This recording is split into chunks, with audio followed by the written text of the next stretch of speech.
Good day everyone and welcome back to the channel. So I'm out on Leaky Pete today as the lowrider is getting its first service, and I got the chance to head out to the local dealer, Prairie Harley Davidson, family owned and operated by the way, to have a look at the 2023 Pan America. Now this is a bike I've wanted to try out ever since it came out, and I want to see what the Revolution Max engine's like as well. So I thought I'd take you folks with me, so let's go have a look. Okay guys, we're out here. It's a little breezy out here, but we're out here at Prairie Harley Davidson and having a look at this 2023 Pan America. Now this is the base model. It is not the special. They didn't have one in stock, so this is the one we got, but still gave me a pretty good idea. Got a lot of highway noise. As you can see, we're right by a busy highway here, but this still gave me a pretty good idea of what this bike can do and is like.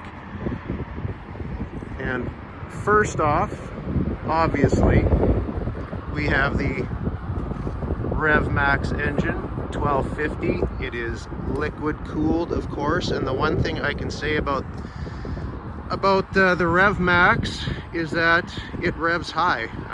When I first got on this, it felt like I was revving it way too high and it still wasn't going anywhere, so that was something to get used to, as well as the height of this bike. Now I don't have the specs on me, but it is definitely a lot higher, and with this just being the base model, it does not have that adjustable ride height.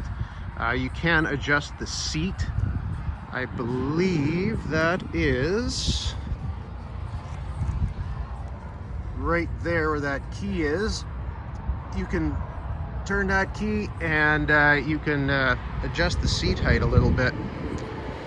But it is a very tall bike. I've never been on a bike this tall.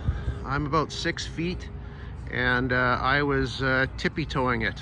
So that was a little bit different. Obviously you sit a little bit higher.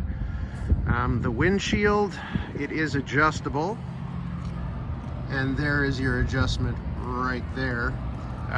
But it feels a little bit flimsy, flaps around quite a bit.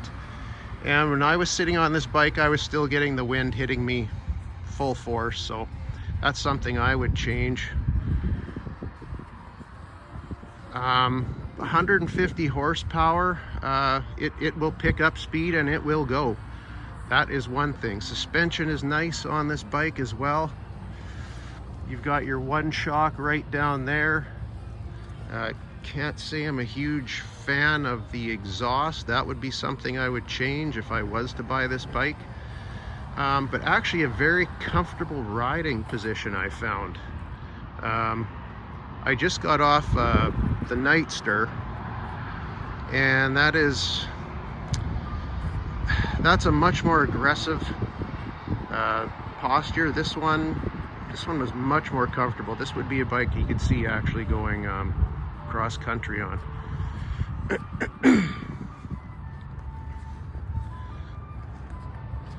So now when you get down to the pegs, these are mid controls, but they're actually a little bit further back than I was used to, and for a guy with a bit of a knee problem, kind of crunches up my knee a little bit, so that was a little bit uncomfortable.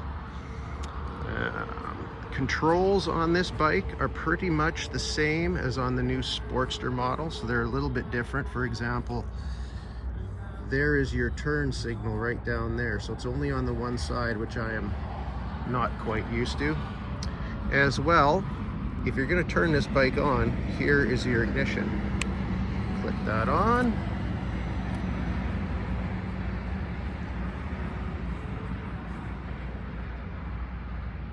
And there you go.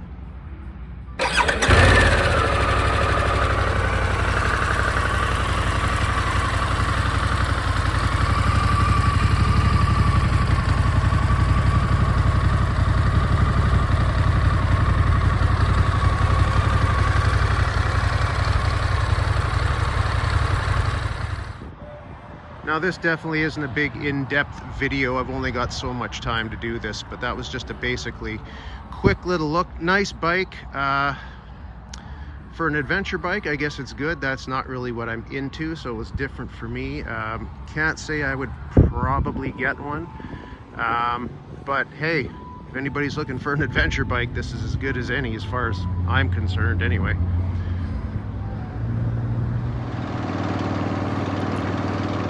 Well, there you have it, folks. A brief look at the 2023 Pan America. So as I said, I have to say the Pan America did not really do it for me. I could not see myself owning one, but I'm also not an adventure rider anyway. The speed and power were nice, but it felt a little awkward sitting up that high and not being able to flat foot the bike when it stopped. Also, with that high revving engine, I had to check to make sure I wasn't in neutral a couple of times when taking off, just because the bike revs so high just to get it to move. I'm much more used to those low revving engines. But if you're into off-roading, that may be the bike for you. I also got to take out the Nightster as well, and I put a video out on it last week. And I have to say, I found the smaller, lighter Nightster to be more of a fun ride. However, I will say that the Pan America was much more comfortable, so it would be better on a longer trip, that's for sure.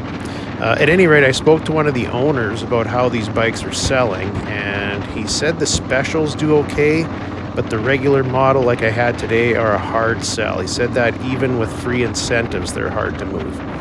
But anyway, those are my thoughts on the Pan America.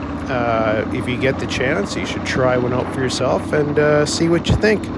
But that's it for today, and we'll catch you in the next one.